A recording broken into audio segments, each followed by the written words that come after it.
Hi friends, आपल्या सर्वांचे पुन्हा एकदा आपल्या चॅनलवर स्वागत आहे. मित्रांनो, दररोजचा आपला हा चालू घडामोडीचा लेक्चर, ज्याच्यामध्ये आपण दररोज अतिशय महत्त्वाच्या बातम्या, ज्या अतिशय महत्त्वाचे पेपर समजले जातात, जे की आहे आपलं लोकसत्ता, सकाळ, द हिंदू आणि अजूनही जे आपल्या परीक्षेमध्ये येऊ शकतात, अशा बातम्यांवर आपण महत्त्वाचे प्रश्न काढतो, त्यांचे पर्याय, त्याचं स्पष्टीकरण यासोबत आपण डिस्कशन करत असतो. आज 25 फेब्रुवारी, आजच्या वृत्तपत्रातील अतिशय महत्त्वाच्या बातम्या, त्यांच्यावर आधारित प्रश्न आपण तयार केले आहे. त्याचं आपण स्पष्टीकरण पाहूया, जेणेकरून एक्झाममध्ये कोणतेही प्रश्न आपल्याला त्याचं उत्तर देता आलं पाहिजे. तुम्ही सुद्धा स्पर्धा परीक्षेची तयारी करत असाल तर लगेच आपल्या चॅनलला सबस्क्राईब करून घ्या, बेल आयकॉनला क्लिक करा, जेणेकरून येणाऱ्या व्हिडिओची नोटिफिकेशन तुम्हाला भेटत राहील. आणि मित्रांनो, व्हिडिओला लाईक करणे विसरू जाऊ नका, मित्रांनो शेअर सुद्धा करत चला. आणि दररोजच्या लेक्चरचे PDF तुम्हाला प्राप्त करायचे असतील, दररोज या व्हॉट्सअपवर नोट्स प्राप्त करायचे असतील तर खाली मोबाईल नंबर स्क्रोल होता, त्यावर कॉन्टॅक्ट करू शकता. याची फीस नाममात्र 30 रुपये प्रति महिना ठेवण्यात आली आहे. तर वेळ न करता चला आपण आजचे प्रश्न पाहूया. मित्रांनो, भारतातील सगळ्यात मोठं ऑनलाईन लर्निंग प्लॅटफॉर्म अनअकॅडमी आता MP साठी अवेलेबल झालाय. ठिकाणी बरेचसे प्लस फीचर्स अवेलेबल आहे, ज्याचा फायदा तुम्ही घेऊ शकता. आणि या ठिकाणी प्लस फीचर्स घेताना तुम्ही कोड यूज केलं SOHEL1010 तर तुम्हाला भरपूर डिस्काउंट सुद्धा भेटून जाईल. अनअकॅडमी तर्फे स्पेशल ऑफरचा तुम्ही फायदा उचलू शकता, ज्याच्यामध्ये तुम्ही जर 12 महिन्यांचा कोर्स बाय केलं, परचेस केलं, तर तुम्हाला 2 महिने इथे फ्री भेटतील. तसंच महाभरतीसाठी जर तुम्ही 3 महिन्यांचं सबस्क्रिप्शन घेतलं तर इथे 1 महिना तुम्हाला फ्री भेटणार आहे. एवढंच नाही, आणि जर तुम्ही कोड यूज केला SOHEL1010 तर तुम्हाला इथं 10% अजून जास्त डिस्काउंट सुद्धा भेटून जाईल. प्रश्न क्रमांक 260, आऊल हॉल ऑफ फेम पुरस्कारानं कोणाला गौरवण्यात आलाय? तर आऊल हॉल ऑफ फेम 2022 चा पुरस्कार जाहीर झालाय. आणि हा जो पुरस्कार आहे आपल्या भारतीय व्यक्ती आहे त्यांनाच प्राप्त झाला. आणि विशेष करून महाराष्ट्रात त्यांनी एक नवीन जी गुबडाची जात आहे ते नामशेष समजली जात होती, पण तिला शोधून काढलं. त्यांच्या या कार्याबद्दल त्यांना हा पुरस्कार देण्यात आलाय. आणि त्यांचं नाव आहे प्राची मेहता. वन्यजीव संशोधन आणि संवर्धन परिषदेच्या शास्त्रज्ञ डॉक्टर प्राची मेहता यांना घुबडांबाबत त्यांनी केलेल्या संशोधनासाठी आंतरराष्ट्रीय घुबड केंद्राकडून गौरवण्यात आलाय. आऊल हॉल ऑफ फेम असे या पुरस्काराचं नाव आहे. डॉक्टर मेहता या रानपिंगळा फॉरेस्ट आउटलेट या घुबडाच्या प्रकारावर संशोधन करत असून नामशेष समजल्या जाणाऱ्या या घुबड प्रकारातील पक्षी आढळल्याचे या संशोधनातून स्पष्ट झाले आहे. रानपिंगळा हे भारतात आढळणारे एक दुर्मिळ प्रकारातील घुबड आहे. 1884 मध्ये FR ब्लेविट या ब्रिटिश अधिकाऱ्याने ओरिसामध्ये या घुबडाचा शोध लावला होता. त्यानंतर दीर्घ काळापर्यंत ते न आढळल्याने ते नामशेष झाल्याचं मानण्यात आलं. महाराष्ट्रात मेळघाट व्याघ्र प्रकल्प, नंदुरबार, नाशिक आणि तांसा अभयारण्यात रानपिंगळा आढळतो. डॉक्टर प्राची मेहता यांच्या नेतृत्वाखाली 2005 पासून wildlife research and conservation सोसायटीकडून रानपिंगळ्यावर संशोधन करण्यात येत आहे. त्यांच्या या नेतृत्वाखालील संशोधनात 2005 ते 2008 या काळात ओडिसा, छत्तीसगड, मध्य प्रदेश, महाराष्ट्र आणि गुजरात राज्यात सर्वेक्षण करण्यात आलं. आणि त्या अंतर्गत मध्य प्रदेशातील खांडवा जिल्ह्यात रानपिंगळ्याचे अस्तित्व असलेली 2 नवी ठिकाणे शोधण्यात यश आले. डॉक्टर मेहता यांनी प्रथमच घुबडांबाबत संशोधनात अद्ययावत तंत्राचा सुद्धा वापर केलाय. नेक्स्ट क्वेश्चन पाहूया. प्रश्न क्रमांक 261, मीट द चॅम्पियन्स उपक्रम कोणत्या कारणासाठी सुरू करण्यात आलाय? तर केंद्र सरकारकडून चालू करण्यात आलेला हा उपक्रम चालू करण्यात आला आहे की विद्यार्थ्यांमध्ये क्रीडा संस्कृती रुजविणे, सोबतच संतुलित आहार विषयी माहिती विद्यार्थ्यांना पटवून देणे. तर हे दोन्ही कारण आहे, याच्यासाठी हा मीट द चॅम्पियन्स जो उपक्रम आहे सुरू करण्यात आलाय. त्याच्या अंतर्गत काय असतं की जे ऑलिम्पिक, पॅराऑलिम्पिक आणि ऑलिम्पिक पदक विजेते खेळाडू आहेत त्यांना शाळांमध्ये जाऊन विद्यार्थ्यांना क्रीडेचं महत्व आणि संतुलित आहाराचं महत्व पटवून दिल्या जाते. म्हणजे उत्तर आहे ऑप्शन नंबर 3 वरील दोन्ही. तर शाळांना भेट देऊन विद्यार्थ्यांमध्ये क्रीडा संस्कृती रुजवण्याची आणि संतुलित आहाराविषयी माहिती देण्याचा मीट द चॅम्पियन्स उपक्रम सुरू केला गेलाय. शाळा भेटीचा अनोखा उपक्रम शिक्षण मंत्रालय आणि युवा व्यवहार आणि क्रीडा मंत्रालय यांनी संयुक्तपणे आयोजित केला, जिथे ऑलिम्पियन आणि पॅराऑलिम्पियन त्यांचे स्वतःचे अनुभव, जीवनविषयक मार्गदर्शन, योग्य आहाराबद्दलच्या टिप्स शेअर करतात आणि शालेय विद्यार्थ्यांना प्रोत्साहन देतात. नेक्स्ट क्वेश्चन, प्रश्न क्रमांक 262, हेलिकार्नेसस आंतरराष्ट्रीय चित्रपट महोत्सव 2022 हा तुर्कीचा चित्रपट महोत्सव आहे, आंतरराष्ट्रीय दर्जाचा आहे. त्याच्यामध्ये सर्वोत्कृष्ट चित्रपट म्हणून कोणत्या मराठी चित्रपटाची निवड करण्यात आली आहे? तर मोस्ट इम्पॉर्टंट प्रश्न आहे मित्रांनो, कारण की आतापर्यंत 2 आंतरराष्ट्रीय चित्रपटामध्ये या मराठी चित्रपटांना आपलं नाव गाजवलेलं आहे. तर तो चित्रपट कोणता? तर त्याचं नाव आहे पोट्रा. Option number 1 पोट्रा.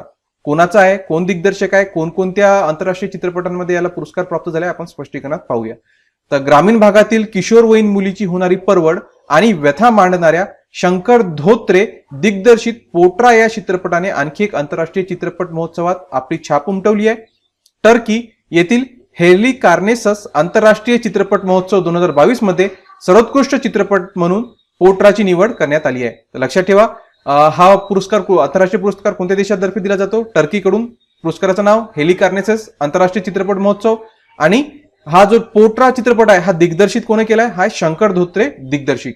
आणि अजून कोणत्या आंतरराष्ट्रीय चित्रपट पुरस्कार याला प्राप्त झालाय, तर गेल्या महिन्याभरात आंतरराष्ट्रीय व्यासपीठावर दुसऱ्यांदा या चित्रपटाची दखल घेण्यात आली आहे. याआधी 25व्या वर्ल्ड फिल्म कार्निवल सिंगापूर या चित्रपट महोत्सवात पोट्रा या चित्रपटासाठी शंकर धोत्रेंना सर्वोत्कृष्ट उदयोन्मुख दिग्दर्शक हा पुरस्कार जाहीर झाला असून चित्रपटालाही या महोत्सवात मानांकन मिळालंय. नेक्स्ट क्वेश्चन पाहूया. प्रश्न क्रमांक 263. युक्रेन आणि रशियाच्या युद्धास कारणीभूत ठरलेल्या नाटोची स्थापना केव्हा झाली? तर नुकतं रशिया आणि युक्रेनचं जे युद्ध चालू आहे, पूर्ण आंतरराष्ट्रीय स्तरावर कोणतंही मीडिया चॅनल तुम्ही ओपन करा, तुम्हाला नुसतं याच बातम्या पाहायला भेटत असतील. तर तोच दृष्टिकोन करून जर स्पर्धा परीक्षेच्या विद्यार्थ्यांसाठी सुद्धा हा महत्वाचा ठरतो, कारण की पेपरमध्ये जे महत्वाच्या घडामोडी असतात त्याच्यावर प्रश्न येतातच. तर युक्रेन आणि रशियाच्या युद्धास कारणीभूत जो ठरलाय तो आहे नाटो. का बरं नाटो कारणीभूत ठरलाय? कारण की जे नाटो सदस्य देश आहे, एकूण 30 देश आहे नाटोचे सदस्य देश, त्यांचं म्हणणं होतं की आम्ही युक्रेनला सुद्धा नाटोमध्ये सहभागी करणार, आणि रशियाचं म्हणणं होतं की आम्ही युक्रेनला जर तुम्ही सहभागी केलं तर आम्ही युक्रेनवर हल्ला करणार. तर या वादामुळे हा युद्ध सुरू झालं. आणि रशियाचा आक्षेप का होता बरं नाटोमध्ये युक्रेन न आलं पाहिजे, ते सगळं आपण स्पष्टीकरणात पाहणार आहोत. तर या नाटोची जी स्थापना आहे ते आपल्याला माहित असलं पाहिजे, सदस्य देश किती आहे हे सुद्धा आपल्याला माहित असलं पाहिजे, ते सगळं डिटेल आपण पाहून घेऊ. तर नाटोची स्थापना आहे 4 एप्रिल 1949 ची. 4 एप्रिल 1949 म्हणजे द्वितीय महायुद्ध झाल्यानंतर याची स्थापना झाली होती 4 एप्रिल 1949 ला.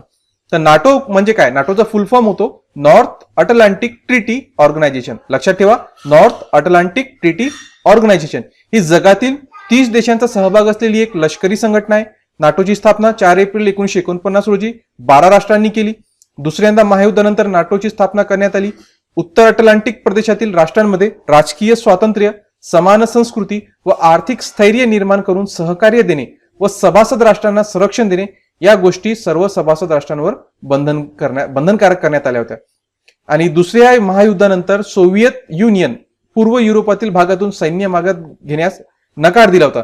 आता सोव्हिएत युनियन म्हणजे कोणता? सध्याचा रशिया. यानं युरोपातील काही राष्ट्रांमधून स्वतःचं सैन्य माघार घेण्यास नकार दिला होता. त्यामुळे अमेरिकेने 1949 मध्ये सोव्हिएत युनियनचं विस्तारवादी धोरण थांबवण्यासाठी नाटोची स्थापना केली. जेव्हा नाटोची स्थापना झाली तेव्हा त्यात 12 देशांचा समावेश होता. आज नाटोमध्ये 30 देशांचा समावेश आहे.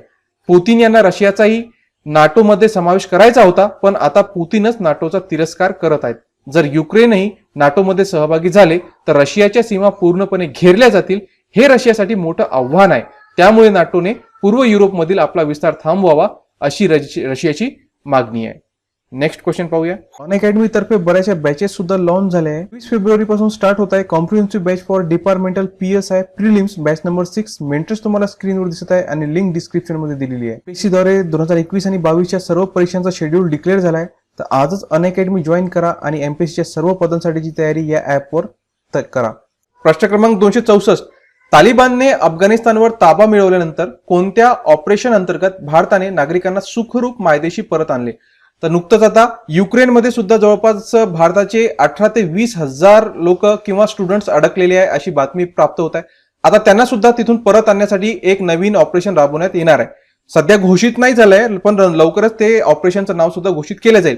तर त्या पार्श्वभूमीवर मागचे जे ऑपरेशन्स आहे जे विदेशातून नागरिकांना भारतात आणण्यासाठी राबवले गेले त्यांची नावं माहीत असणं आपल्याला फार आवश्यक ठरतात. तर आपण या सगळ्या असे कोणकोणते ऑपरेशन नुकतेच राबवले गेले त्या सगळ्यांची माहिती आज आपण पाहणार आहोत. तर सगळ्यात पहिले पाहू पण तालिबानवर जेव्हा अफगाणिस्तानवर तालिबाननं कब्जा केला तेव्हा अफगाणिस्तानमधून भारतीय लोकांना परत आणण्यासाठी जे ऑपरेशन राबवलं गेलं त्याचं नाव देण्यात आलं होतं देवी शक्ती. ऑपरेशन देवी शक्ती. 2021 मध्ये तालिबाननं अफगाणिस्तानवर ताबा मिळवल्यानंतर ऑपरेशन देवी शक्ती अंतर्गत भारतानं 800 नागरिकांना सुखरूप मायदेशी परत आणलं. तसंच 2020-21 मध्ये कोरोना महामारीच्या पार्श्वभूमीवर भारतानं वंदे भारत मिशन अंतर्गत तब्बल 71 लाखाहून अधिक भारतीय नागरिकांना भारतात परत आणलं. एक प्रचंड मोठी फिगर होती. कोरोना काळामध्ये संपूर्ण लॉकडाऊन झालं होतं आणि इंटरनॅशनल फ्लाईट सुद्धा बंद झाल्या होत्या. म्हणजे भारतात जर आणायचं असेल तर त्या देशालाच काही ना काही मिशन राबवावं लागत होतं. तर भारतानं मग मिशन राबवलं वंदे भारत मिशन. त्याच्यामध्ये 71 लाखाहून जास्त लोकांना भारतात परत आणलं गेलं. 2015 मध्ये झालेल्या येमेन सिव्हिल वॉरच्या दरम्यान भारतानं ऑपरेशन राहत राबवलं होतं. बघा, येमन हा जेव्हा सिव्हिल वॉर तिथं झाली तिथून भारतीय लोकांना परत आणण्यासाठी ऑपरेशन राहत राबवलं गेलं. या अंतर्गत 4640 भारतीय नागरिकांचं एकूण 5600 लोकांची सुखरूप सुटका केली गेली.